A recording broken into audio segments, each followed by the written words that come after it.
Eu estou muito feliz de estar aqui. Para quem não me conhece, quem está nos visitando pela primeira vez, faz assim, ó. Vamos honrar os visitantes, sejam bem-vindos. Você está perto, dá um oi aí.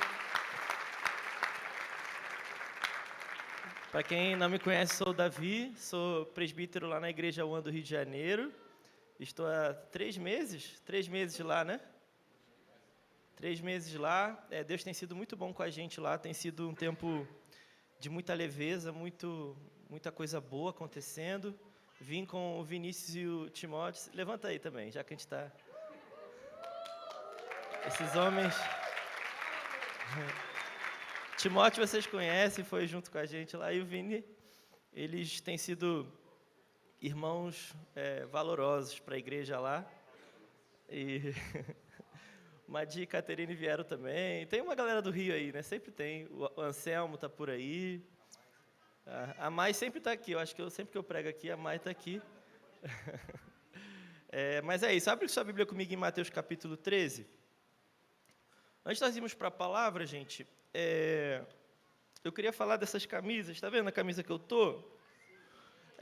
A gente trouxe 2 camisas e todo o lucro que for levantado com as camisas vão ser revestidos numa viagem missionária que uma família muito legal vai fazer agora em outubro. Vai estar numa conferência pregando o evangelho lá em Fussen. A gente vai estar também cooperando com a Igreja de Londres, uma família muito legal, assim, que é o Davi, a Ana e o Francisco.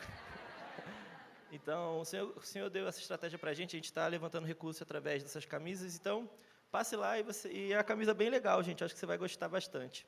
Tem essa, Avivamento e Reforma, aí a gente usou anglo-saxônicos e germânicos, porque UK e Alemanha, né, onde a gente vai estar atuando. E tem uma Europe Shall Be Saved também, que a Europa será salva. A gente crê muito nisso. A gente não crê que o que o Alessandro está fazendo lá só tomando chá com o rei Charles. Não, ele está pregando o evangelho num continente desafiador. E o Senhor tem sido muito bom com a gente lá. A Bruna, que está aqui com a gente, ela esteve lá com a igreja há muito tempo. Você pode conversar com ela e ouvir um pouquinho dos testemunhos do que o Senhor tem feito na Igreja One em Londres. Então é isso, esteja cooperando com isso também. Beleza? Eu quero ler o versículo 52, apenas o versículo 52. Todo mundo abriu? Mateus 13, 52. Versículo muito conhecido. A palavra de Deus diz assim, ó: Ele lhes disse, por isso todo mestre da lei instruído quanto ao reino dos céus é como o dono de uma casa que tira do seu tesouro coisas novas e coisas velhas. Eu vou ler novamente. Por isso, todo mestre da lei, instruído quanto ao reino dos céus, é como o dono de uma casa que tira do seu tesouro coisas novas e coisas velhas. Vamos orar mais uma vez? Senhor, obrigado pela sua palavra. Obrigado porque o Senhor é bom, é por isso que nós estamos aqui, porque a sua bondade nos encontra, nos chama. O Senhor nos chamou para fora nessa manhã, o Senhor nos encontra nessa assembleia aqui, nós estamos aqui para adorar o seu nome. E nós pedimos, Senhor, que o Senhor fale com a sua igreja, fale comigo através da sua palavra, apesar de mim, apesar do pecador. O Senhor sabe, Deus, que eu não tenho nada para essa comunidade, mas o Senhor tem todas as coisas. O Senhor detém toda a sabedoria. Então, fale conosco através da sua palavra, encontre os corações aqui, que toda distração, que todo cansaço, que todo olhar que não esteja no Senhor seja ofuscado. Nós queremos colocar os nossos olhos em Ti, Senhor. Venha com o seu espírito de sabedoria, seu espírito de temor, para nos encharcar com a sua palavra, Senhor. Nós pedimos isso em seu nome. Amém. Amém. Meus irmãos, esse versículo é muito conhecido e eu quero falar um pouquinho hoje sobre continuidade. Se eu pudesse dar um nome para essa palavra, né, Timóteo? Isso é uma piada interna lá, porque eu tenho essa mania de falar, se eu pudesse dar um nome para essa mensagem, aí numa dessas mensagens, o Timóteo chegou para mim e falou, Davi, você pode, porque o sermão é teu. Seja livre, seja abençoado. Então, se eu pudesse dar um nome, eu posso. O nome seria Coisas Novas e Coisas Velhas.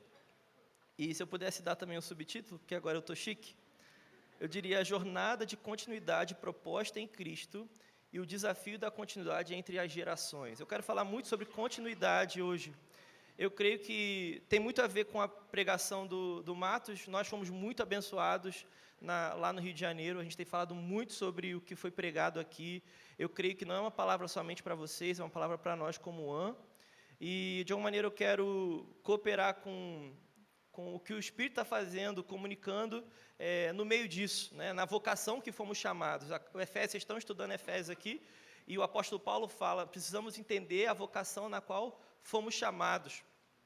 E eu quero que nós possamos ser como esse pai de família, esse dono de casa, né, que sabe acessar coisas novas e coisas velhas. Como nós podemos lidar com a nossa história de vida, a nossa história comunitária, o que o Senhor tem feito no meio da igreja UAN, o que o Senhor tem feito na sua família, o que o Senhor fez quando você estava na sua antiga igreja, ou eu não sei do seu contexto, mas você sabe, o Senhor sabe por que você está aqui, você tem descoberto também no Senhor, por que o Senhor te trouxe para essa comunidade, seja você que está nos visitando pela primeira vez, seja você que está nos conhecendo há alguns domingos, seja você que está há 10 anos com a gente, todo mundo aqui tem uma história, e precisamos encontrar Cristo em meio a essa história. Nessa introdução, nesse primeiro ponto, eu queria falar um pouquinho da continuidade proposta na própria Escritura, porque é isso que a gente quer vasculhar hoje nessa manhã. A Escritura é o nosso manual, é por isso que a gente está aqui pregando a palavra. Nós não queremos falar apenas da história de uma igreja local, queremos entender a história do povo de Deus, as Escrituras, essa narrativa aqui, que não é apenas um conto, não é apenas um compilado de devocional, um compilado de ideias morais. Isso aqui é uma metanarrativa, isso aqui é uma grandiosa história na qual Cristo nos inseriu. Eu já falei muito isso aqui quando eu estava pastoreando essa comunidade. Quando eu cito Van Hooser, né, é impreciso nós acharmos que a gente usa as Escrituras para preencher lacunas na nossa vida. O Senhor não nos deu as Escrituras para apenas a gente preencher umas lacunas na nossa vida. Eu quero entender um pouquinho mais de amor, aí eu acesso as Escrituras e entendo de amor. Eu quero entender de dinheiro, eu vou lá em Provérbios, aí eu começo a entender mais de dinheiro. Não, isso tudo pode te ajudar, mas não é a Escritura que vem preencher a sua vida, é você que é totalmente capturado pela narrativa bíblica. Então, não sou eu que contenho a Bíblia, é ela que me contém. É essa história que contém a história do povo de Deus. Amém? As Escrituras, ela nos mostra uma coisa muito mais grandiosa do que muitas vezes podemos compreender. Mas nesse dia de reflexão, meus irmãos, eu queria que a gente tivesse... você vai refletindo junto comigo enquanto eu vou falando. É um dia de reflexão, um dia de gratidão ao Senhor por tudo que Ele fez, um dia de expectativa por tudo que Ele vai fazer. A gente quer avançar o amanhã, tem retiro chegando, tem conferência UAN chegando. Deus tem muito a fazer, Deus já fez muita coisa, e Deus continua fazendo, e Ele vai fazer. Eu quero que você vá refletindo junto comigo, pensando na sua história. Amém? Até aqui foi? Eu quero começar, obviamente, pelo contexto de Mateus 13. Porque se você for ver o capítulo 13 de Mateus, Jesus vem de uma série de parábolas, Jesus vem de uma série de histórias muito contemporâneas ali para a realidade ali de Jesus, como um judeu andando na Judéia. Ele vem explicando ali em Mateus 13 o reino de Deus. E talvez para muitos discípulos ali, dentro da imaginação deles, isso é importante dizer, Jesus estava ali propondo talvez ideias disruptivas, talvez ideias que não estavam tão habituadas no imaginário dos discípulos ali.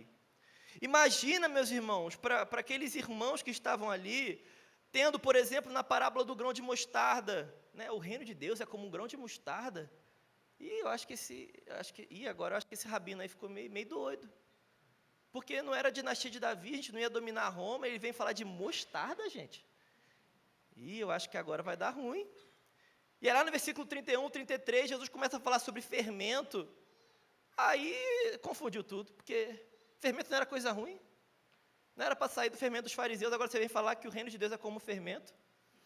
Uma vez eu vi uma história muito engraçada, porque uma pessoa chegou para mim e falou assim: Davi, olha que heresia que esse pregador está falando, ele está falando que o reino de Deus é como fermento. Aí eu, mas meu irmão, nesse versículo está certo. Quando ele vai falar que é como uma massa levedada, né, que vai se descortinando ali, vai preenchendo, vai crescendo. Então, nesse contexto de Mateus 13, 31, sim, Por isso que a gente precisa entender o contexto. Você não pode ficar muito preso numa terminologia, você tem que entender o contexto das Escrituras, você tem que entender a história. Não dá para ler um versículo e você ficar muito micro naquele versículo. A gente precisa sempre fazer a hermenêutica espiral ali, a gente tem que ir voltando para o contexto, para o capítulo, para o livro e para as Escrituras. Senão você não entende o que o Senhor está nos mostrando. Até aqui foi, gente. Então, Jesus ali estava sendo um pouco disruptivo, né? Um pouco... estava confrontando os seus amigos. Mas no meio disso, o Senhor para. Depois de trazer tantas parábolas agrícolas, ele para, ele fala assim, olha, mas calma aí, que o reino de Deus é como um homem versado, é como um pai de família, que sabe acessar o seu tesouro e tirar desse tesouro coisas novas e coisas velhas. De uma maneira muito prática, a gente pode entender, né, falando de continuidade, como a gente vem falando, a gente pode entender que aqui está sendo falado, os teólogos, os pastores vão entender assim também, Mateus 3:52, nos mostrando uma continuidade na palavra, principalmente uma continuidade entre o Antigo Testamento e o Novo Testamento. Por mais óbvio que isso seja para essa comunidade, eu sei que eu fiquei 5 anos com vocês aqui, a gente estudando a Escritura juntos, eu sei que é óbvio para a gente, mas, meus irmãos, a gente precisa sempre se lembrar, o Novo Testamento não está contra o Antigo Testamento. O que Deus fez no passado, ali no contexto de Jesus, no contexto dos apóstolos, ali em Atos, não estava de maneira sendo disruptiva, como eu estou usando esse termo aqui, não está sendo, tendo uma descontinuidade, não está propondo uma nova roda, não está propondo uma nova coisa. Há uma continuidade aqui. E nós podemos entender que sim, Mateus 13:52 está nos mostrando que toda a Escritura ainda é o nosso tesouro. Nós precisamos acessar os tesouros do Antigo Testamento e precisamos acessar o tesouro do Novo Testamento. Precisamos entender o que Deus falou lá em Gênesis. Precisamos entender o que Deus falou lá em Apocalipse. Eu não preciso escolher entre Gênesis 1 e Apocalipse 22. Nós ficamos com a Bíblia toda. A Bíblia é a palavra de Deus. A Bíblia é o manual da igreja. A Bíblia é a bússola que nos mostra, é a lâmpada para os nossos pés. Não é apenas o nosso livro preferido. Não é apenas aquele versículo que eu coloco no meu carro. Tudo posso daquele que fortalece. Foi Deus que me deu. Não, meus irmãos, é a Bíblia toda. Sempre. Precisamos entender a continuidade proposta nas Escrituras. Tivemos algumas heresias aparecendo na história da igreja. Eu vou relembrar algumas aqui. Por exemplo, temos Marcião, né, um herege que falava lá no século II que o Deus do Antigo Testamento era mau e o Deus do Novo Testamento era amoroso. Misericórdia, meus irmãos, é o mesmo Deus. Um Deus que é amoroso desde sempre, Ele é eterno. O seu atributo de amor, o seu atributo amoroso sempre esteve em quem Deus é, na sua natureza. Precisamos rejeitar tudo isso que nos mostra que o Deus do Antigo Testamento é ranzinza e o Deus do Novo Testamento é mais fofo. Isso é marcionismo e nós não aceitamos essa heresia no nosso meio, nem nos pensamentos mais sutis. Uma outra coisa que até de maneira mais sutil também apareceu na igreja, e isso foi também muito danoso para a igreja, que é o gnosticismo.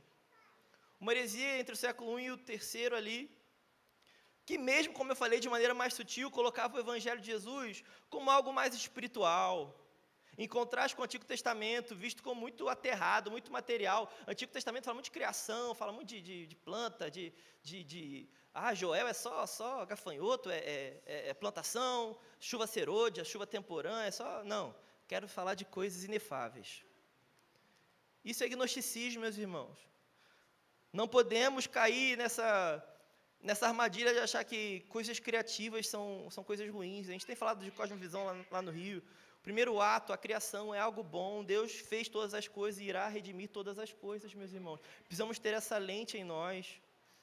A matéria não é ruim. Ruim é esse pecado desgramado que nos tira de Deus. Temos também crenças dispensacionalistas, meus irmãos. Nós, como igreja, não somos dispensacionalistas, principalmente extremados, que defendem uma ideia de ciclos de dispensação, Quem nunca ouviu aquela famosa frase, lei versus graça, como se fossem coisas antagônicas? Quem já ouviu? Lei, aí tem o X, né, versus graça, ou o Antigo Testamento versus Novo Testamento. Não, meus irmãos, o Deus que deu a lei é um Deus gracioso.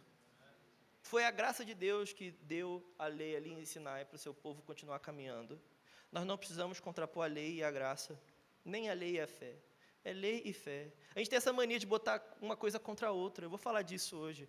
Né? É Marta versus Maria. É lei versus graça. Pedro versus João. Gente, isso é pecado. Essa rivalidade. Essas coisas adversativas. O adversário é Satanás. Deixa que ele seja o adversário. Vamos parar de colocar adversário em coisas que não tem. E também crenças supersessionistas. Eu estou só relembrando coisas que a gente fala muito nessa igreja. Que prega uma espécie de rompimento com a judaicidade das Escrituras, a tradição, a lei, Antigo Testamento, história do povo hebreu, tudo mais. A famosa frase, a igreja substituiu Israel. Misericórdia, meus irmãos. Eu quero bater num principado hoje que é mais profundo que essa questão de descontinuidade. Porque às vezes a gente não é supersessionista, às vezes a gente não é marcionista, às vezes a gente não é agnóstico. Eu falei de 4 coisas aqui que nós como igreja batemos muito nisso e a gente com certeza não é. Não é verdade? Você é marcionista? Você é agnóstico? Você é dispensacionista extremado aqui que fica lei versus graça? Você é supersessionista que Israel morra? Não, né? Graças a Deus. Mas muitas vezes somos como homens que pregam descontinuidade. E quando nós não conseguimos compreender a continuidade proposta no Espírito de Deus, estamos caindo no mesmo erro que esses irmãos também caíram. Que esses irmãos não, né? Que tem gente aqui que não é irmão, não.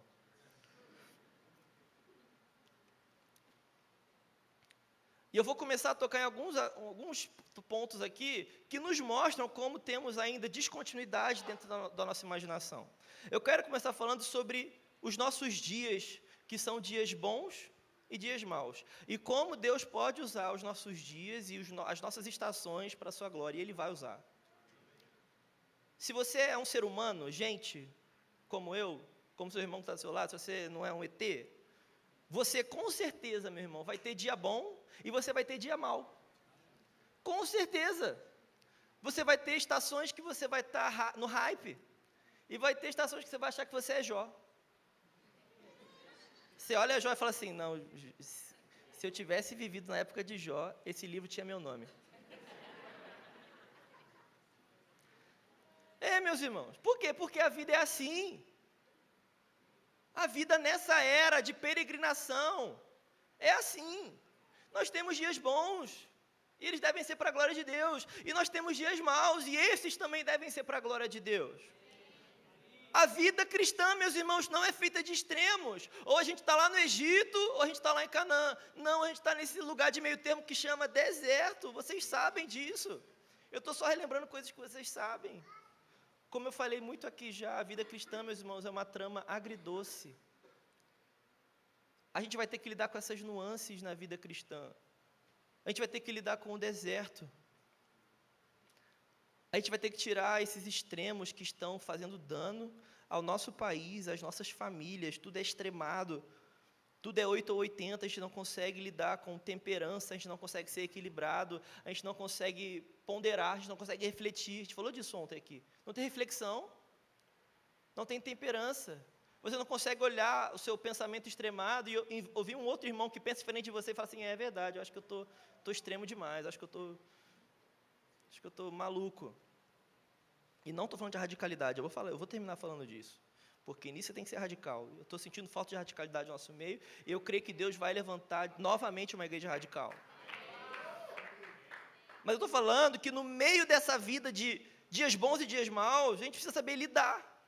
Entender que no meio do deserto da vida, meus irmãos, a gente tem que largar esses extremos, que ou a gente quer estacionar no dia bom, como lá, quem lembra de Pedro, lá no Monte da Transfiguração, né? Ah, que beleza isso aqui, vamos ficar aqui. Tive uma ideia, Pedro é desse, né? Tive uma ideia, Jesus, vou fazer uma tenda para Elias, uma tenda para Moisés, uma tenda para você, e os meninos se viram, deixa ele. Olha que ideia bacana, vamos ficar aqui. ou a gente quer fugir do dia mal. Lembra como eu estou falando aqui do povo do deserto que cogitava voltar para o Egito, meus irmãos? O dia mal nos deixa tão louco que a gente começa a olhar para a nossa vida antiga e quer voltar para ela.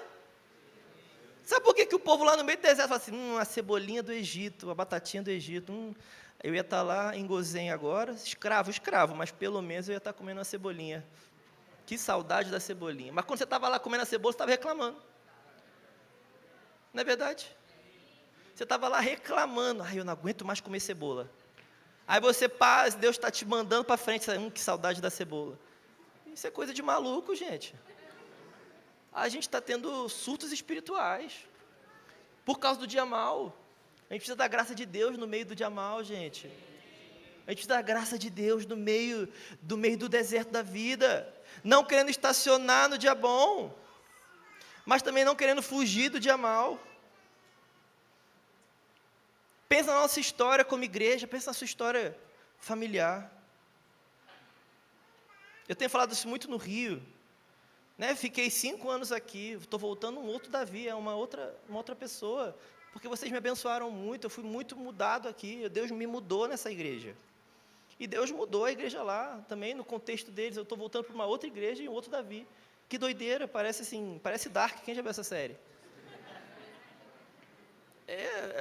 Parece sabe? Fala assim, que doideira que eu estou vivendo a mesma coisa, mas diferente. É tudo diferente. Eu ando na rua que eu nasci, eu cresci nessa rua, mas ela está diferente, e eu estou diferente. Então é a mesma rua, mas é outra rua. É o mesmo mercado, mas é outro mercado. É o mesmo padeiro, mas é outro padeiro. E é outro Davi também. A história faz isso com a gente, meus irmãos. A gente precisa olhar para essa história, a história dessa comunidade, principalmente você que é novo nessa comunidade, você precisa vasculhar a história dessa comunidade como quem pertence a ela. Você precisa olhar para 10 anos de Igreja One São Paulo e falar assim, eu faço parte, eu tenho 2 meses de Igreja One São Paulo, eu tenho 6 meses de Igreja One São Paulo, mas eu faço parte de uma história de 10 anos.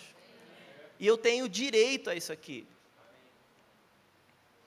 Como T.H. Warren vai dizer, meus irmãos, a vida é um conjunto de dias, por mais filosófico que isso possa parecer, a gente precisa entender que como a gente encara os nossos dias, a gente encara a nossa vida. Porque você tem o ideal de vida, não tem? Todo mundo tem o ideal de vida, né? Quem tem o ideal de vida? Vamos lá, unânimes, isso. Não é unanimidade, né? Cara, a gente é tudo unânime, né? Eu escuto as pregações aqui, vocês acharam que ia se livrar de mim, assim? Que eu vim embora. Então a gente tem ideal de vida, eu quero casar, eu quero ter filho, eu quero ter uma boa carreira, uma carreira profissional, eu quero ser de uma igreja saudável, eu quero prosperar nessa igreja saudável, quero viver minha vida ali. Mas, meus irmãos, se você tem um ideal de vida, você precisa começar a ter um ideal de dia.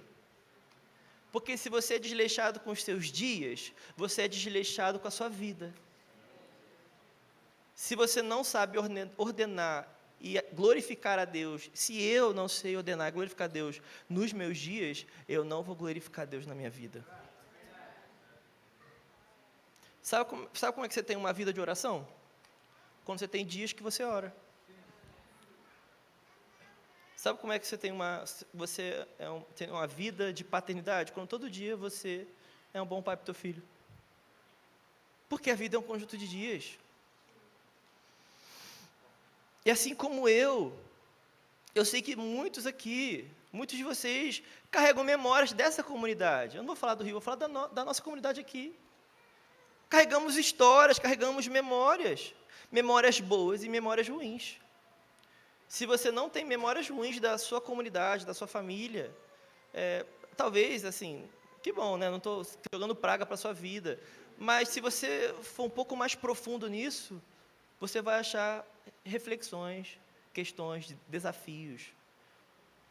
Você vai encontrar dias maus, você vai encontrar coisas que, eu não sei se é bem assim. Porque é feito de gente, a nossa vida é feita de pessoas, a nossa comunidade é feita de pessoas. Temos estações, como eu falei, estações ruins e estações boas. Nós, como Igreja One São Paulo, já vivemos estações muito boas, já vivemos estações muito ruins. Mas, meus irmãos, nós precisamos, igual o povo comemorando a ceia, né, celebrando a ceia. A erva amarga está ali, a gente precisa olhar para a erva amarga. A A gente quer tirar a erva amarga da mesa da ceia. Misericórdia, meus irmãos, ela tem que estar ali. Por quê? Porque toda Páscoa a gente come a erva amarga ali, né? Estou usando aqui da história da Páscoa, para a gente lembrar do Egito que Deus nos tirou. Você precisa lembrar. As pessoas no Rio me falam assim, Davi, a gente tem que esquecer ano passado, vamos para frente. Não, tem que esquecer nada. Tem que lembrar, porque senão a gente cai no mesmo erro. A vida cristã não é feita de lavagem cerebral, meus irmãos. Você precisa olhar para a história do seu passado e você precisa, comer essa erva amarga aí. Você precisa entender, Deus me tirou daquele buraco ali para que você nunca mais caia nesse buraco. Para que você nunca mais volte ao vômito. Para que você nunca mais volte a ter saudade da cebola do Egito. Porque se você esquece quão ruim ela era, você começa a ter saudade dela. Você começa a ser saudoso com o passado. Eu quero ler uma citação de Corrie ten Boom. Eu acho que é assim que fala o nome, né? Não sei o nome dela. Depois vocês me corrigem, depois vocês veem aí. Mas Corrie ten Boom, ela foi uma das vítimas do regime nazista ali. Ela era holandesa, junto com a sua irmã. Ela foi muito conhecida por refugiar judeus. Ela recebia, junto com a sua família, judeus. Ela foi uma grande hospitaleira de judeus. E ela foi levada a campos de concentração, ela foi torturada, a irmã dela morreu, ela foi martirizada no meio de um campo. E ela foi uma sobrevivente ali do nazismo, e ela dava palestras falando sobre isso, sobre como Deus usa todas essas coisas, até os dias maus que ela passou, para a glória dele. E ela tem uma frase que ficou muito conhecida nas suas palestras, que ela dizia assim, minha vida é como uma tapeçaria entre mim e meu Deus. Não escolho as cores com as quais ele está constantemente tecendo. Com frequência ele tece a tristeza, e eu, em orgulho insensato, esqueço que ele vê a parte de cima e eu a de baixo. Pessoas vão dizer que nas palestras ela levava um bordado para mostrar os dois lados. Assim é a nossa vida, meus irmãos. Começamos a nos desesperar nos extremos, porque nos esquecemos quem está tecendo a nossa vida. Começamos a achar que temos as rédeas da tapeçaria. Começamos a achar que Deus não é tão soberano assim. Começamos a achar que Deus não tem um projeto para a nossa história assim. Deus não é um projetista, um arquiteto. Começamos a pensar que estamos à mercê da nossa história. Mas Deus, meus irmãos, Ele é um bom tapeceiro, como Estênio Márcios escreveu, João Alexandre interpretou. Ele é um bom tapeceiro, meus irmãos. Às vezes Ele pega só tons mais frios, né? E você fica assim, meu Deus, eu acho que está na parte... Se ele fosse um pintor, né? Ele está na parte do mar, é só azul, só tom mais frio. Mas do nada ele começa a pintar o sol. Do nada vem um dia quente. A gente precisa ter paciência. Você pode pegar aí, sei lá, Van Gogh, Picasso, Rembrandt. Pensa aí nos maiores nomes da arte no passado. Mas eu tenho certeza que se a gente visse um quadro inacabado, a gente não ia dar valor. Pega um quadro de Rembrandt pela metade. Pega um quadro de Van Gogh pela metade. Não faz sentido. Não tem pé nem cabeça. É incompleto. Precisamos ter paciência, meus irmãos. Precisamos deixar o pintor terminar a obra. Porque aquele que começou a boa obra é fiel para completá-la. Aquele que começou a pintar a história da igreja, a sua história, da sua família, a história da Igreja One, é fiel para completar. Afinal, as nossas famílias, a nossa comunidade, a história da humanidade como um todo, não é projeto nosso, mas de Deus. Ele é fiel, meus irmãos, para continuar tecendo a sua igreja. Precisamos entender, meus irmãos, pensa comigo, frisa isso aqui. Os melhores dias da igreja, meus irmãos, os melhores dias da Igreja One não surpreendem Deus. E os piores dias da Igreja One não desanimam Ele. Pensa no retiro de Juiz de Fora lá, let it burn, let it burn, let it burn. Deus não estava surpreso. Deus não estava assim, nossa, eu vou usar esse menino. Alessandro Vilas Boas, olha, você... Pedro, vem cá, olha lá. Gabriel, Miguel, vem cá, reúne o concílio. Olha o que está acontecendo ali. Não, meus irmãos. E também nos nossos piores dias, quando escândalos acontecem, Deus no seu conselho não fica assim, Acabou. Gente, dá reset lá, acabou, rasga aí o papel. Não, meus irmãos. Os nossos melhores dias como Igreja One nunca surpreenderam Deus. E os nossos piores dias como Igreja One não desanimaram Ele. Deus não trabalha com modismo ou euforia. E Deus também não trabalha com desespero no meio do caos. Precisamos ser um pouquinho mais como Ele, perene como Ele é. Quando as coisas estão dando muito certo na sua empresa, por exemplo, não seja eufórico. Eu sei que vocês tiveram seminário de finanças aqui, que isso foi muito bom. Eu sei que vocês falaram sobre isso. Mas não seja eufórico. Não sai queimando tudo, não. Calma. Não, Davi, todo mês eu sou profissional liberal, todo mês eu ganho 3 mil. Mas nesse mês eu ganhei 20, eu vou gastar 20 mil. Não, você vai acabar com a sua vida. Você faz isso. Calma, entende? Não seja eufórico. Não seja estabanado. Não caia em modismo. E outra coisa também, você está ali, 3 mil, do nada, zerou. Você assim, meu Deus, acho que Deus me esqueceu de mim. Deus não me ama. Calma, não se desespera. Daqui a pouco tem outro mês. A vida vai continuar andando. Está fazendo sentido isso aqui? Não podemos andar nem em modismo e nem em desespero. Nem em euforia e nem em caos.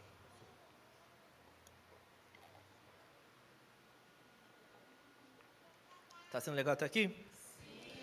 Eu quero falar agora, meu terceiro ponto aqui, eu quero entrar na questão das épocas. Qual época foi melhor? A gente precisa lutar, meus irmãos, contra todo sentimento saudosista, contra toda a frenesi da novidade, mas ainda assim ter memória e esperança. Você ter memória não pode te levar a um sentimento saudosista, mas você também não pode negar a memória. E você lutar contra a frenesi, o modismo, a frenesi da novidade, não pode te levar a uma vida onde você não tem esperança e anseio, e fome, e vontade de avançar. Porque quando a gente vai lutar contra o saudosismo e a frenesia, a gente lutou muito como igreja, a gente pode cair na armadilha de acabar tirando memória e esperança. E isso é pecado. Precisamos ter memória, meus irmãos. Precisamos ter esperança. Aqui eu quero falar um pouquinho do retiro que a gente teve lá. Tive com o Henrique, Timóteo Vini esteve lá, o Giga esteve lá, o Anderson da Igreja de Fora, o Cantarino, né, o Raul de lá, né, que em homenagem a ele, está lá na Igreja One Imperatriz. Tivemos em 13, se eu não me engano, fomos 13 líderes da Igreja One, as 5 igrejas estivemos lá. E foi uma das coisas mais especiais que eu participei nos últimos tempos. Eu queria compartilhar de alguma maneira isso, comunicar o que aconteceu lá para vocês. O retiro como um todo, tinham aproximadamente 600 pastores e líderes lá, de diversos lugares, tinham pessoas do Japão lá, tinha pessoas de Israel, da Europa, enfim. E foi algo muito singular. O tema do retiro foi a Revolução de Elias. A gente falou muito sobre as gerações, como devemos lidar com as gerações, principalmente com as gerações que estão vindo, né? Gen Z, que já estão são os líderes de hoje, né? Se você tem menos de 30 anos, né? A gente fala muito da Gen Z como se fosse uma geração que está vindo. Ela já veio há muito tempo, meus irmãos. A gente tem que começar a falar da Alfa agora, né? Tem que começar a falar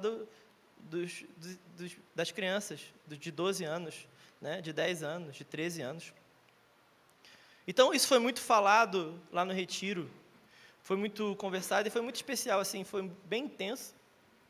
E foi muito interessante porque a gente estava no meio da janta, assim, no meio do almoço, aí tinha um pastor orando pelo outro, chorando, quase caindo no chão. É tão bom ver pastor de 40 anos de ministério recebendo Deus, né? Eu não sei, eu fico assim, Deus, quando eu estiver lá, eu quero ser assim. Eu sou um jovem pastor, mas quando eu for um senhor igual esse irmão aqui, eu quero ter essa fome. E Deus fez uma coisa muito singular nesse retiro.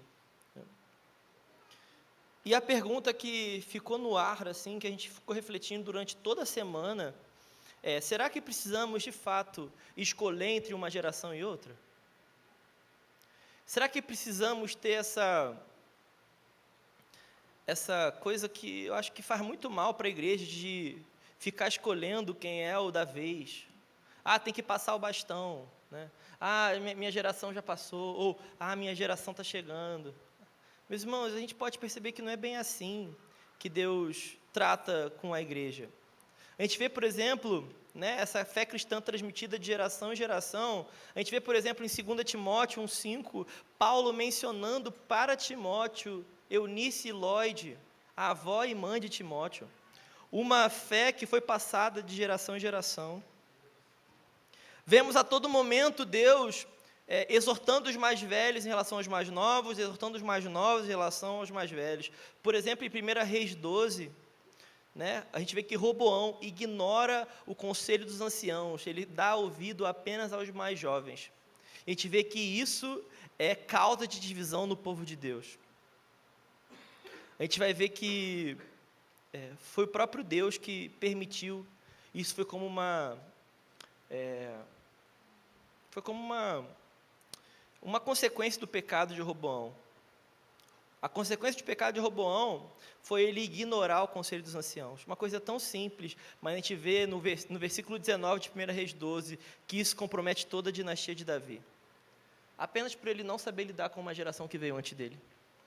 Um rei mais novo, que não soube ouvir os mais velhos.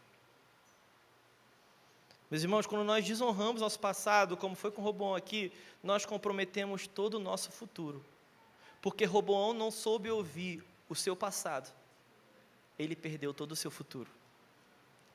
Isso devia nos encher de temor, meus irmãos, porque eu vou contextualizar um pouco, porque essa é a tônica da pregação aqui. Se nós olhamos para toda a nossa história passada, e nós não sabemos honrar tudo que passou para trás, nós podemos comprometer tudo que Deus pode fazer conosco daqui para frente. Quando a gente olha com desprezo, quando a gente olha com infantilidade. Eu sei que o Alê tem sido muito usado para falar, né, por exemplo, da barbinha do papai, essas coisas. Fomos muito imaturos como igreja, meus irmãos, mas faz parte da nossa igreja, da nossa história. Você não pode achar que os seus irmãos que estão do seu lado é daqui para frente só, ele tem uma história. E nós como igreja temos 10 anos de história. Tivemos erros, tivemos imaturidades, tivemos questões que refinamos, reformamos, repensamos, rebuscamos teologicamente, mas, meus irmãos, faz parte da nossa história. Se você olha para isso e você desonra isso, você compromete daqui para frente. O Vini falou uma coisa muito boa ontem aqui na palestra dele, porque foi um seminário sobre teologia pública, e ele falou assim, a gente já vai fazer teologia pública, mas dá para fazer teologia pública carismática. Se é para entrar na sociedade, é para entrar com jejum, é para entrar com oração por cura, é para entrar impondo as mãos, é para entrar crendo que o Espírito pode cair no meio de uma conversa sobre feminismo, sobre racismo, sobre qualquer coisa, e ainda assim o Espírito cair sobre essa pessoa, sobre nós, e nos vivificar, nos avivar. Isso é como nós honramos nosso passado, meus irmãos.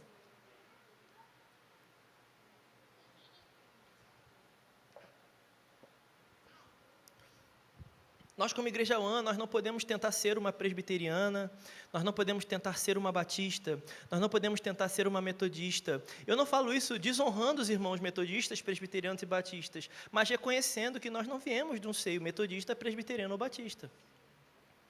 Nós temos o Cantarino, por exemplo, que veio, o pai dele, né, é um pastor presbiteriano que nós amamos, seu divino, amamos ele. Meu avô era um pastor assembleano. Olha que coisa, né? Eu sou assembleano e o Canto é o presbiteriano. E o Alessandro vindo de um contexto de adoração extravagante, né? A igreja que ele fazia parte em Itajubá, ele foi muito influenciado pelo movimento de adoração extravagante, Londrina, e essas coisas se misturaram de algum meio. E aí temos, por exemplo, o Alessandro vindo, aí já foi de presbiteriano, de assembleia. Ele juntou tudo, né? É o Megazord. O Henrique, a história com o pai dele, né? Enfim, tantos outros. Timóteo que vem Também seu pai é pastor lá em Manaus. Vini também vem de uma família. Enfim, Deus foi juntando. E temos esse movimento de convergência chamado Igreja One. É o cachorro caramelo. Mas dizem os veterinários que é o cachorro mais forte, né? Pode comer tudo, não fica gripado. Amém, meus irmãos. Se é para ser caramelo, vamos ser caramelo. Sem medo. O problema é quando o caramelo tem crise de identidade e queria ser um labrador. Né? Aí fica querendo ser cada vez mais labrador. Ou não, queria ser um pitbull, queria ser cada vez mais pitbull. Não, gente, vamos ser quem Deus nos chama para ser. Sem vergonha. Não, sem vergonha. Você entendeu? Não é para ser sem vergonha de... Sem vergonha de ser o que Deus nos chamou para ser. Uma igreja sem vergonha. Ai, misericórdia.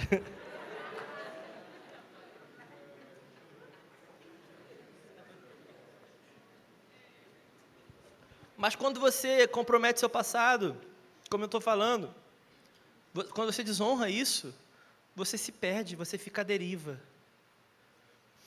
Porque você sempre começa a se comparar com coisas que são totalmente diferentes de você, e você fica assim, nossa, eu nunca vou ser como ele.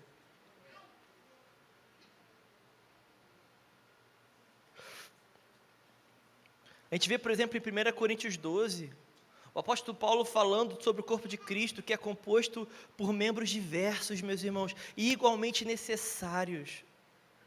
Assim são as igrejas em São Paulo, assim são as igrejas no Brasil, e assim também são as gerações.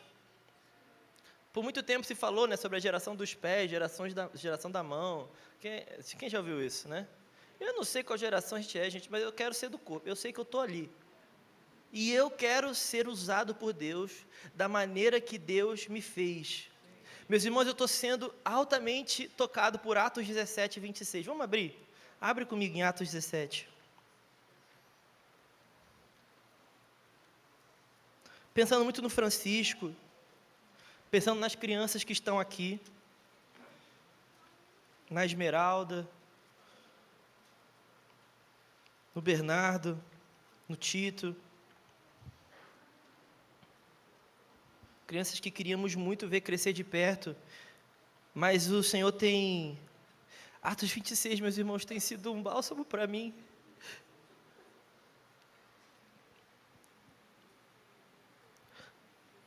De um só homem, fez todas as nações. 17, 26. De um só homem fez todas as nações para habitarem sobre a face da terra. Presta atenção aqui, ó. Havendo fixado os tempos previamente estabelecidos e os limites da sua habitação. Meus irmãos, presta atenção aqui. Deus estabeleceu para todas as coisas o seu tempo devido e o seu espaço devido.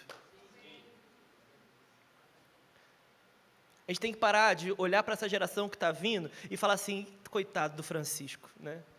Vai viver no pior tempo, né? Oh, coitado, época de pós-verdade. Não, meu irmão, eu preciso olhar para ele e falar assim, se Deus colocou ele nesse tempo e nesse espaço, é porque Ele estabeleceu isso. E Ele pode usar. Ele pode usar. Se Deus colocou você em 2025, na Igreja One São Paulo, é porque Ele pode e Ele quer te usar em 2025 na Igreja One São Paulo. A gente não pode ter crise de tempo e espaço, não, meus irmãos.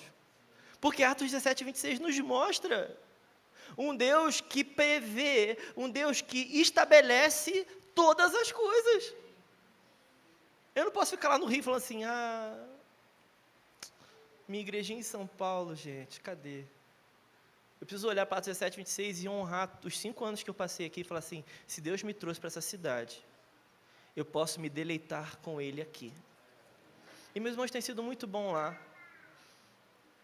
Às vezes a gente tem medo, né, de honrar, tipo assim, o que eu vivi em São Paulo foi único, singular, talvez com medo de desonrar irmãos que estão lá. Mas, meus irmãos, é uma história. É uma história. E nós não podemos, isso não são coisas rivais. Nós precisamos acessar isso e saber honrar. Honrar o tempo. E honrar o que Deus está fazendo hoje. O que Deus está fazendo hoje lá. O que Deus está fazendo hoje, lá em Imperatriz, com o Canta. Foi muito bom o tempo que o Canta esteve aqui. Mas vai ser muito bom o tempo aqui com a Lei e o Henrique também. E mesmo que não seja, como a gente já leu, Deus estabeleceu isso. Mesmo que no Rio não seja um tempo bom. Eu não fui lá para ter um tempo bom. Eu fui lá para honrar Deus.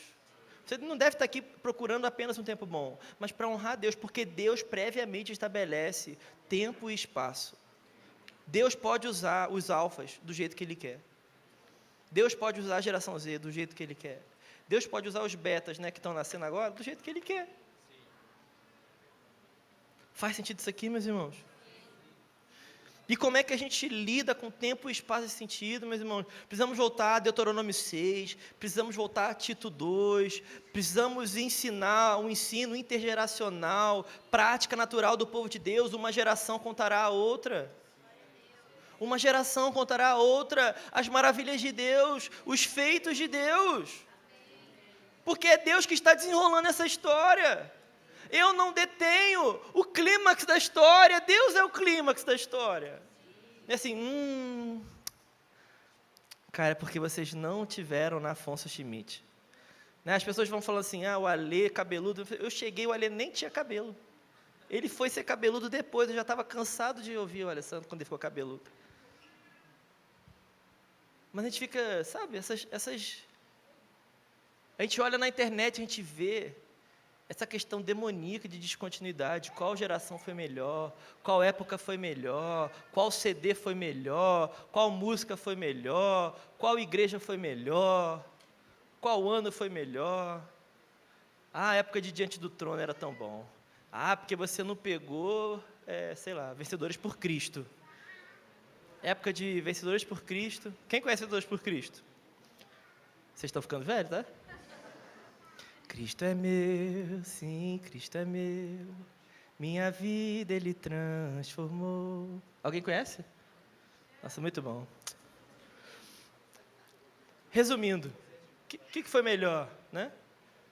Mas, irmão, Deus é melhor e Deus usa todas essas coisas.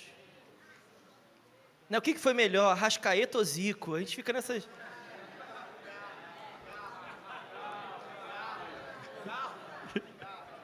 É uma piada, gente, é uma piada.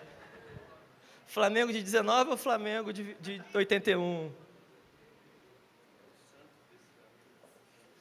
O Santos de Pelé ou o Santos, né? Calma, também não é para tanto, né? Você que é santista, honre o tempo que Deus colocou o Santos hoje. Seja contente. É só tons frios, mas vai ser usado para a glória de Deus. Brincadeira, gente. Mas a gente precisa aprender, meus irmãos, uma geração contará a outra. Eu acho que está subjetivo demais no nosso meio carismático ainda. A gente ora pelas gerações, mas eu não sei se a gente está querendo de fato as gerações. Por exemplo, o seminário de ontem, eu estou muito animado para ver ele florescendo na Igreja Mãe em São Paulo, porque eu acho que ele é extremamente importante para a gente entender a geração atual. A gente falou, por exemplo, acho que foi o Matos que falou, muitas vezes a gente bate em marxismo cultural e tal, mas, gente, isso é cachorro morto já, ninguém fala mais disso nas faculdades. Está falando de pós-estruturalismo, neomarxismo, já estamos falando de outra coisa, mas a gente está tão lá atrás, batendo em coisas que ninguém mais fala. Mas por quê? Porque a gente não entende o nosso tempo, a gente não honra a Deus no dia de hoje. A gente fica retrógrado, a gente fica atrasado. Nós somos tradicionais, meus irmãos, nós somos tradicionais, no sentido bíblico da coisa, não no sentido idealista. Nós somos tradicionais, mas isso não quer dizer que você não vai se contextualizar. Isso não quer dizer que você não vai entender os dilemas atuais. Isso não quer dizer que você não pode compreender o que está sendo falado hoje, a dor da geração atual. Porque quando você não compreende, você desonra essa continuidade que nós estamos falando. Precisamos de Malaquias 4, meus irmãos. Malaquias 4:6. Restaurar o diálogo entre os pais e os filhos. O coração dos pais se voltando aos filhos. O coração dos filhos se voltando aos pais. Precisamos de Joel 2:28, meus irmãos. onde Joel profetiza um povo onde os velhos sonham, os jovens têm visões. Não há espaço, meus irmãos, no Evangelho do Reino de Jesus, sem a colaboração entre gerações. As profecias estão recheadas disso. Escolher entre uma geração ou outra, meus irmãos, é ferir o corpo de Cristo, que só floresce quando todos nós, meus irmãos, entendemos como nós podemos contribuir mutuamente. Eu falo disso entre idades, você que é um ancião nessa comunidade, você que é um adolescente, um jovem. Eu falo também, você que, mesmo sendo um jovem, está há 10 anos no AN, está há 8 anos no AN, e você que, mesmo sendo um ancião, um velho, está há poucos meses no AN. Isso eu falo em todos os sentidos, seja uma idade etária, seja um tempo de caminhada dentro de uma comunidade. Nós não podemos ficar rivalizando. Deus nos juntou aqui. E esse emaranhado de gente precisa entender que somos todos nós juntos. Então, você que está aqui há muito tempo na Igreja One, sente com alguém que está há pouco tempo e conte a história do nosso povo. Não vem aqui na minha casa, eu vou te contar a história da nossa igreja. Vemos de um tempo onde a gente foi muito enfático na pregação, muito enfático na teologia, e glória a Deus por isso. Acho que isso nos trouxe muita robustez de repertório. Enquanto eu estive aqui, eu, Matos e Alessandro, nos formamos em teologia. E eu, Matos e quem que eu falei? Eu, Matos e o Alessandro. Eu, Matos e o Henrique. Começamos, cara, é que o Matos é um prodígio, né? Mas assim, a gente estava tentando ali, eu e o Henrique esforçado, a gente era esforçado. E Deus fez durante 5 anos, gente. Pega a pregação do Henrique há 7 anos atrás, pega a de hoje, é outro Henrique. Glória a Deus por isso. Prega a pregação minha, veio falando. Gente, se você me ouvisse pregando, lá na época de base do Rio de Janeiro, você chegava e você deve, eu não entendi nada. Mas eu não sei porquê, mas foi bom, mas eu não entendi nada. Foi bom, mas eu não entendi nada. Glória a Deus por isso, gente. A gente aprendeu a comunicar, pelo menos de alguma maneira. A gente tem uma grande caminhada. Ah, meus irmãos, mas tinha muita coisa boa lá. Tinha muita coisa boa lá que precisamos acessar novamente. Precisamos desentulhar alguns poços. Quando eu olho para a nossa comunidade, eu vejo muitos poços que o Senhor nos deu, mas a nossa história acabou entulhando. E a gente precisa pegar a pá juntos e começar a desentulhar isso aí, para deixar que comece a jorrar um rio novamente. Eu não estou sendo pessimista, tem muito rio bom rolando, mas a gente precisa ser como um homem versado no reino de Deus, que sabe acessar o seu tesouro e tirar dele coisas novas e coisas velhas. Eu fico muito feliz que Deus abriu novos poços na nossa comunidade. Meus irmãos, ontem a gente teve um seminário de teologia pública. E, gente, foi coisa graúda, foi coisa boa.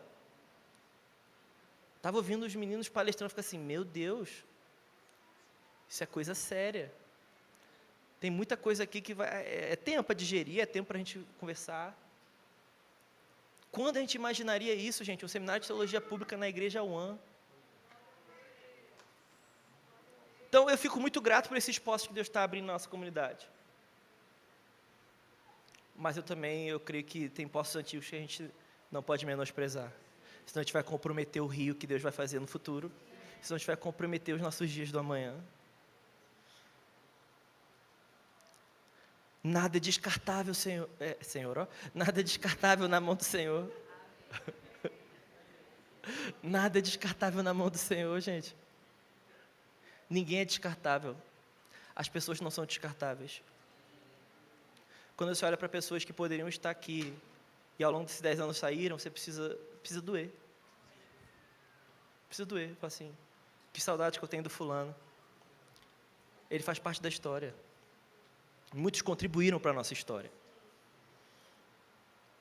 As pessoas não são descartáveis. Os tempos não são descartáveis. Nem as coisas que são, talvez, repensadas, usando de novo da barbinha do papai para falar. Mas faz parte da nossa história, meus irmãos.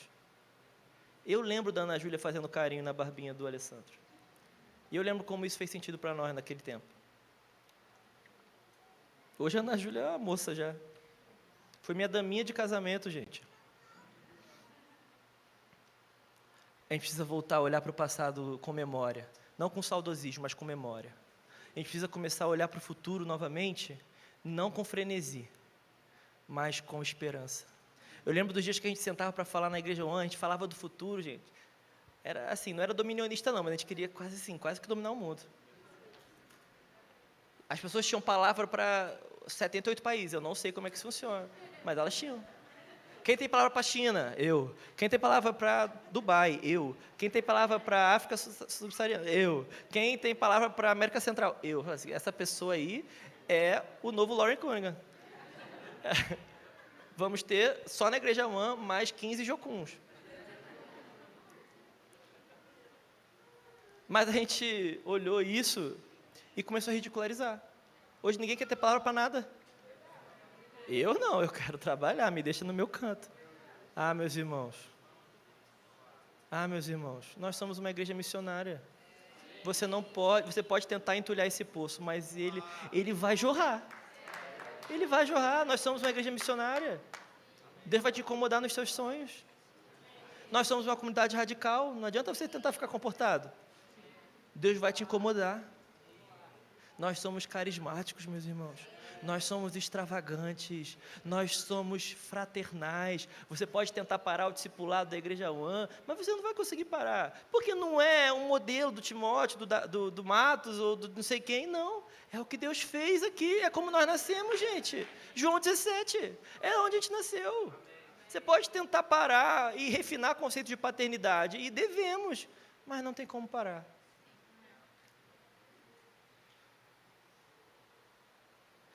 A gente precisa largar essa cultura de passar o bastão. Não, Davi, agora é um outro tempo, o bastão foi passado. Não, meus irmãos, a gente precisa parar de construir essa cultura de substituição e começar a construir uma cultura de reforço, de continuidade, tomando cuidado com o saudosismo, óbvio, mas sem medo de olhar a memória.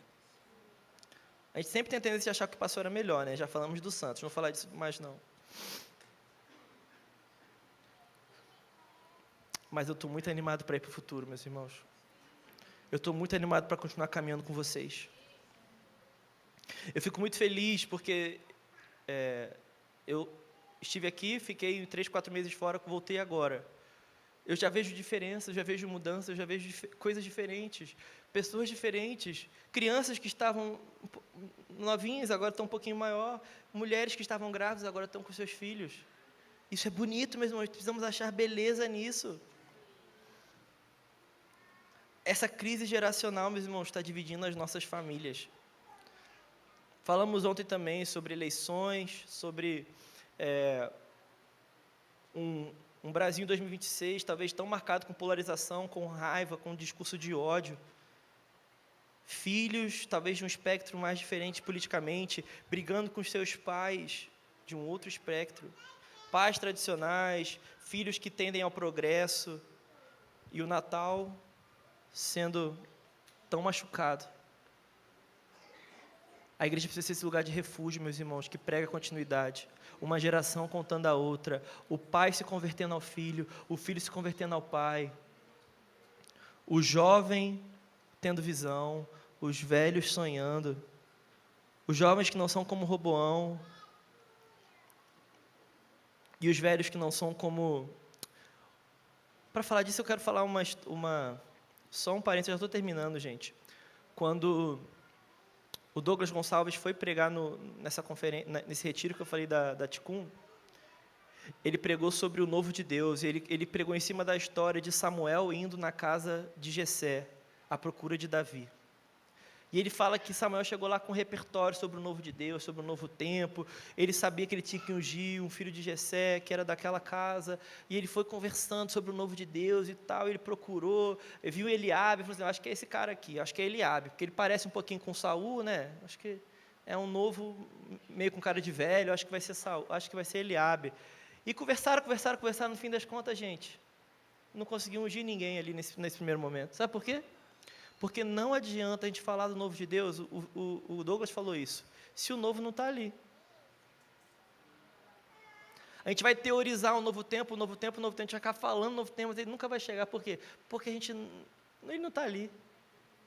Davi estava lá com as ovelhas.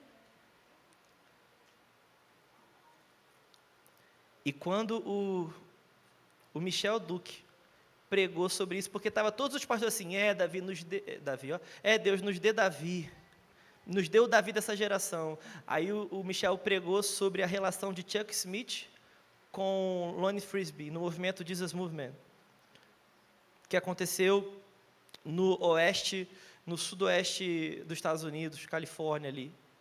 Para quem não conhece a história do Jesus Movement, Deus começou um movimento no meio dos hippies. Gente, os hippies seriam os nossos jovens pós-estruturalistas da faculdade hoje. Progressistas. Essa nova esquerda. Seria isso. Os hippies eram aqueles que nenhuma igreja queria. Era a escola da sociedade. Afinal, sexo, droga e rock and roll. Eles tinham mau cheiro. Eles não tomavam banho. Eles viviam paz e amor. Afinal, não traz para a igreja não. Vai sujar o carpete. Gente, isso não é jargão. Aconteceu. Pessoas saíram da igreja do Chuck Smith porque o carpete começou a feder. Porque a mulher de Chuck Smith começou a ser incomodada pelo Senhor. Eles começaram a receber os jovens. Falei assim, Chuck, eu acho que a gente precisa começar a receber esses hippies. Ser hospitaleiro. Ela começou a receber. Não é bonito não, meus irmãos. Eu não estou falando para você fazer isso sem a graça de Deus. Eles começaram a receber. Chuck Smith encontrou Jesus no meio de uma frenesi, de uma LSD, meus irmãos. No meio de uma bad trip. Ele vê Jesus. Jesus aparece para Lonnie Frisbee no meio de uma bad trip. Ninguém pregou para ele. Jesus, ele queria tanto Lonnie Frisbee que ele apareceu para ele. E ele se entrega ao Senhor. Mas, meus irmãos, um hippie, quando se converte a Jesus, ele continua sendo hippie. Sabia? Ele não coloca um terno, uma gravata e dá a paz do Senhor. E foi assim com Lonnie Frisbee. E ele foi para a casa do Chuck Smith, um pastor bem tradicional até então. Sabe qual foi o problema? Esse hippie foi tão incendiado por Jesus que ele ganhava 6 hippies para Jesus por semana. E ele começou a montar um esquema meio Rinodê. Porque a cada hippie também seguia o mesmo modelo. Até que se terminou em 70 mil hippies para Jesus. É um modelo marketing multinível, sabe? De evangelismo. Onde é que põe esses hippies tudo, gente? A igreja norte-americana tradicional arrumou um problema. Os hippies começaram a cantar para Jesus. Um povo que ninguém queria ganhar para Jesus, mas Deus foi tão amoroso com eles. Deus queria tanto essa geração, o Woodstock, que Deus começou a pegar eles que antes se drogavam e cantavam no meio da alucinação, começaram a usar os seus instrumentos, suas baterias para adorar Jesus. Uma igreja que nem sabia o que é isso. Meus irmãos, somos muito abençoados, temos bateria hoje aqui, porque um bando de maluco começou a tocar bateria na igreja. Deus usou uma geração que ninguém nunca imaginou que Deus usaria para nos abençoar com instrumentos. Por que eu falo disso? Você pode até ridicularizar o novo, mas Deus sempre vai usar. Você pode falar assim, não, Davi, não vai ter nada novo na nossa comunidade, na minha vida. Deus é fiel para encontrar. Deus foi fiel para encontrar um hippie no meio de uma bad trip de LSD. Deus é fiel para te encontrar em um lugar que você nem imagina, meus irmãos. A gente está aqui, é Júlio de Castilho, né? Não teria Júlio de Castilho, meu irmão, sem Ipanema, não. E não teria Ipanema sem o culto lá na pizzaria da mãe do Arthur. E não teria isso sem as comunhões que a gente fazia lá no Morro do Sabão. Quem foi lá no Morro do Sabão? Gente, era um lugar desse tamanho aqui, ó. Cabia 6 pessoas em pé, mas a gente botava 30, não sei como. E não tem Morro do Sabão, gente, sem as reuniões lá na Afonso Schmidt, na casa do Alê. Quantas vezes eu vim do Rio, chegava de manhã, ficava na comunhão, voltava para o Rio. Cadê essa fome de novo, meus irmãos?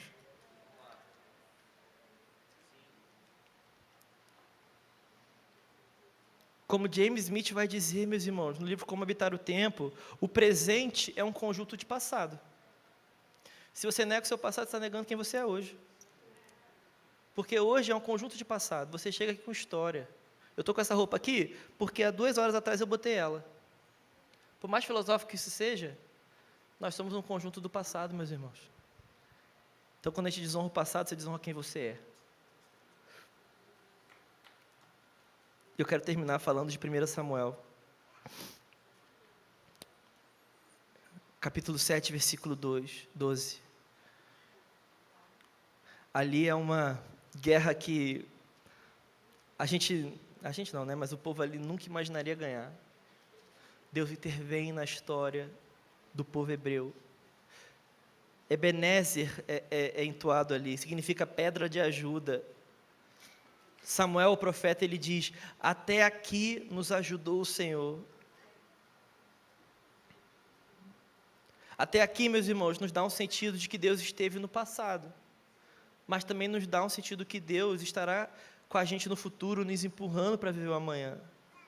Precisamos de Ebenezer, meus irmãos, até aqui o Senhor nos ajudou. Ebenezer, o Senhor nos trouxe até aqui como igreja. Ebenezer, eu louvo a Deus pela vida do Alessandro, que teve a coragem de pregar sobre a gente parar de trazer os restos para Deus. Esse é um poço que Deus começou a desentulhar no nosso meio, mas eu creio que tem muito poço ainda que Deus quer desentulhar. E eu creio que Deus tem muito poço ainda para abrir. Amém, meus irmãos? Vamos ficar de pé, eu quero gastar um tempo em oração com vocês.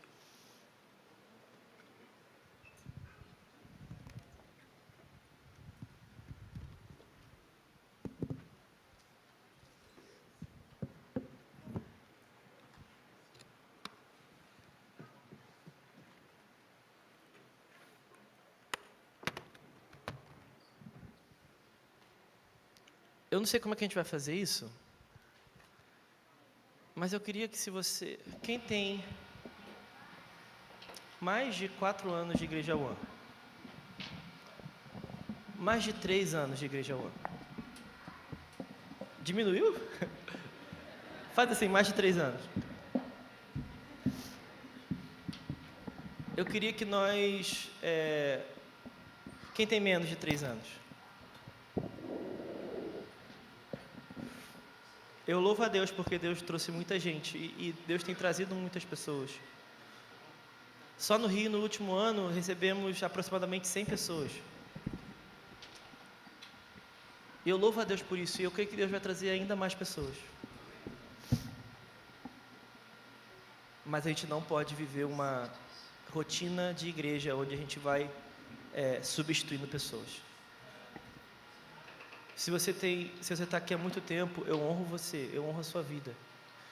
E eu quero te encorajar, para que a gente vai ter um tempo de oração uns pelos outros. Eu quero te encorajar para que você abençoe um irmão mais novo que está aqui. Mas se você é uma pessoa mais nova, eu quero te honrar também, e eu quero te encorajar, que todos os postos que Deus abriu aqui no nosso meio, pertencem a você. Muitas vezes a gente conta do passado assim, cheguei no ano na hora errada, né? Porque, não, você chegou na hora certa. Esses postos são para você ainda. Isso tudo é para todos nós, meus irmãos. A gente precisa misturar um pouquinho mais as nossas entranhas. Sabe, a pregação dos entraves afetos, a gente precisa misturar um pouquinho mais de novo. A gente precisa deixar Deus misturar um pouquinho mais de novo. Então eu queria que a gente gastasse um tempo em oração. Enquanto a banda toca, eu queria que a gente gastasse um tempo em oração. Eu queria fazer um apelo hoje, eu queria chamar aqui na frente você que fala assim: Davi, eu creio que tem muito poço entulhado dentro de mim, sonhos que estão entulhados dentro de mim, ou eu quero acessar isso com violência, eu quero, sabe, ser um pouquinho mais radical, eu quero que você venha aqui na frente, eu quero que a gente ore junto.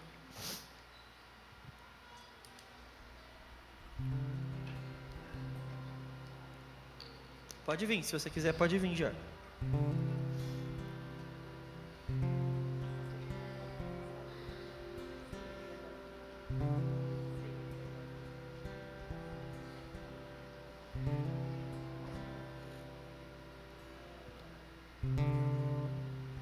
Eu vou orar, mas eu queria que você orasse junto comigo.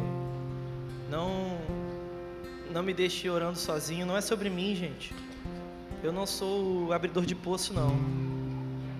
Eu sou mais um aqui. Eu estou muito afim de acessar coisas novas e coisas velhas. Eu quero ser como esse pai de família versado no reino de Deus, que acessa coisas novas e coisas velhas no tesouro que Deus nos deu. Senhor, nós te honramos nessa manhã. Nós te honramos porque o Senhor nos colocou como Igreja One em São Paulo. Deus, eu te honro porque não é o Alessandro, não é o Henrique, não é o Guilherme, não é o Henrique Ferreira ou o Thiago Galvão que dita o poço aqui. É o Senhor. É uma coisa muito maior do que o Alê Vilas Boas. É muito maior. É um povo que o Senhor reuniu para você. Não é sobre a unção de um homem, não é sobre o carisma de um homem, é sobre uma eleição que vai muito além do nosso imaginativo humano. O Senhor nos comprou e o Senhor nos juntou. O Senhor reuniu a sua assembleia, o Senhor reuniu o seu povo, Deus, e nós honramos o Senhor nessa manhã, aqui nessa tarde, Senhor. Eu te peço que o seu Espírito, ó Espírito de Deus, o Senhor é a força da Trindade. Eu oro para que o Senhor venha energizar os meus irmãos. Eu oro por novas experiências espirituais. Eu oro por novos dons espirituais. Eu oro por um novo tempo onde nós temos percepções espirituais, onde o Senhor queima a nossa mão novamente, onde o Senhor queima o nosso interior novamente, onde nós percebemos no nosso corpo o seu agir do Espírito Santo. Eu oro de novo, Senhor, por movimentos angelicais no nosso meio, Senhor. Ó Deus, eu oro por movimento de discipulado. Eu oro por um entranhável afeto no nosso meio, Senhor. Ó Deus, eu oro por um movimento missionário. Ó Deus, levante os missionários nessa igreja.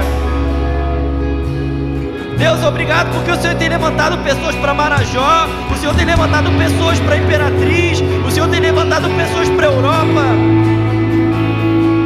O Senhor levantou e o Senhor irá continuar levantando.